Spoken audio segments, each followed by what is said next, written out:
Bon, ce soir, on va faire petite expérience. Je ne sais pas si ça va être concluant, parce que ça fait un petit bout que je n'ai pas joué avec Photoshop. Ben, depuis la Mona Lisa.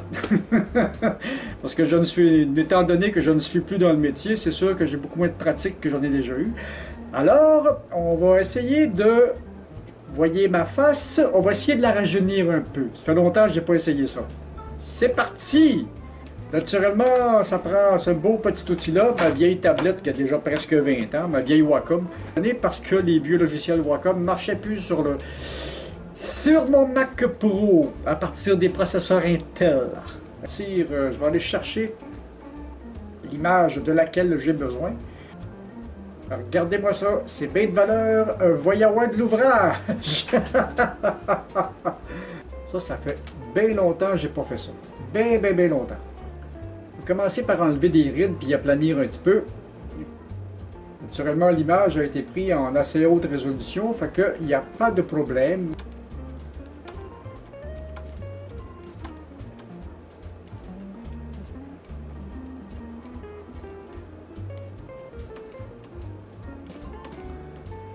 Ça sent bien. Ça, quand on connaît les outils à Photoshop, ça devient quelque chose d'assez facile de faire ce genre d'opération-là. Ouh! J'avais déjà fait cette opération-là. Étant beaucoup plus jeune, c'était beaucoup moins compliqué. Mais là, c'est pas tout parce qu'il va y avoir d'autres choses à faire aussi après, là.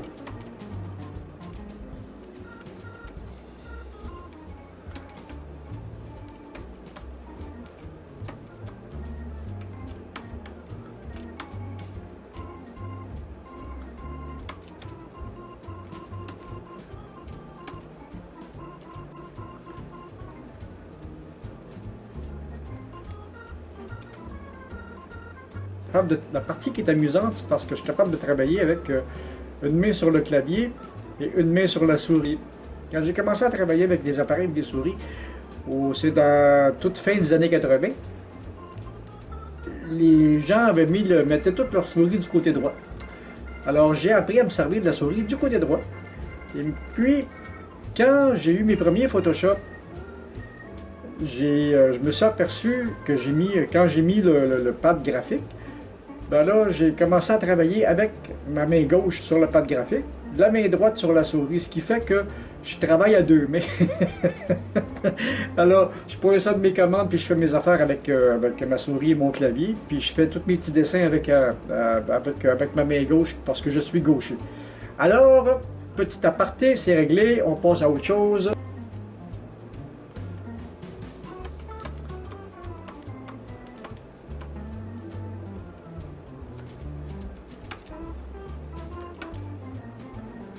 En travaillant avec les différentes densités, ben, je suis capable d'estomper. Estomper par-dessus, regardez, ça fait comme faire disparaître le pli.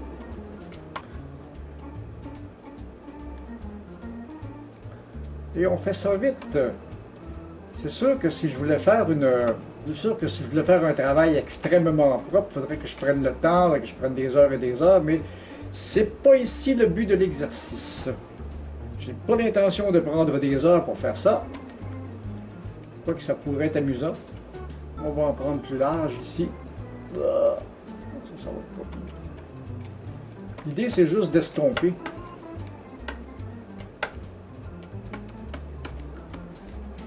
Il va me rester les cheveux. Je sais pas comment je vais m'y prendre, mais ça risque d'être très drôle, ça là. Ah, j'ai déjà beaucoup d'années de moins comme ça, là. Disparaître les points de vieillesse, hein, pas le choix. On va retourner quelques tampons en arrière.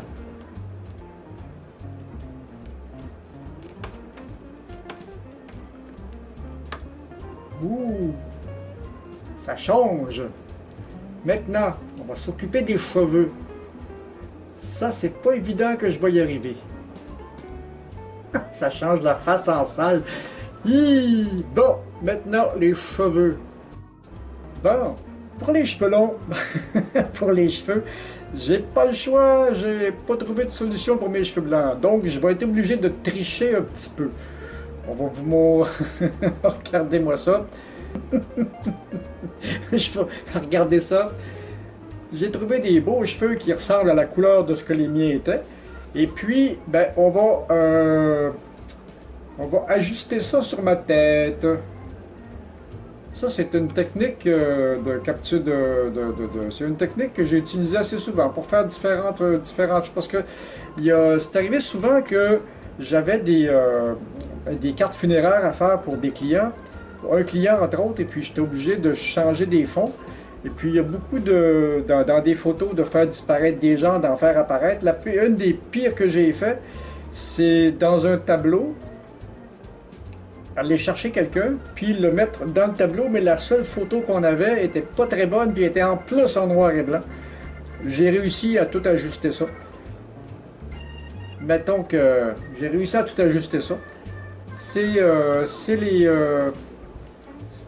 les jeux d'images. Alors, bon, on va ajuster ça. Ça va être pas mal ça. Je coupe la densité de l'image pour pouvoir voir au travers, pour voir ce que ça donne pour la grandeur. Maintenant, on va redonner l'opacité de l'image. Et puis, on va faire un peu de nettoyage. Un petit peu d'efface. Oh, elle était un peu grosse l'efface. Je suis habitué à travailler avec les chiffres, ça va bien. Oh, il y a vraiment un job d'ajustement à faire. Hein? Voyez-vous, avec la souris, on ne peut jamais aller aussi vite que ça. On va enlever l'excédent tout le tour ici. Je ne sais pas ce que ça va donner. On va accélérer un petit peu la manœuvre. J'essaye de faire un travail pas trop sale. C'est pas évident. Parce que là, j'essaie de faire ça vite un peu.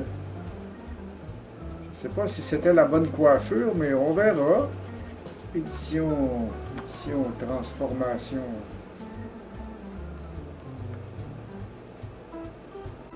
Parce qu'après ça, je peux en déformer juste des parties. Bon, c'est pas ma hauteur de cheveux non plus, là. On va continuer à tricher. Faites ça à 100%. Essayer de s'arranger pour ne pas avoir trop d'aberrations. Ça sera pas facile. Et voilà, je suis dans l'expectative.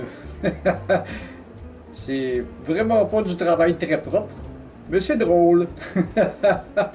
Alors c'est ça, j'ai pas trouvé la solution pour mes cheveux. Je savais comment faire déjà, mais ça fait tellement longtemps que j'ai pas touché à ce programme-là que je me souviens plus. Alors, je suis allé chercher des cheveux et je les ai posés sur ma tête. Ça fait un gros changement, hein? Alors, c'était ça la petite vidéo. Si vous avez aimé la vidéo, bien, laissez-moi les petits pouces qui fait plaisir. Abonnez-vous à la chaîne et puis partagez les vidéos, puis parlez-en à vos amis. Puis, c'est ça. Moi, je pense que je vais aller faire d'autres choses de plus intéressantes parce que ça, je suis vraiment pas content, mais que voulez-vous? Je peux pas réussir à chaque fois. Salut!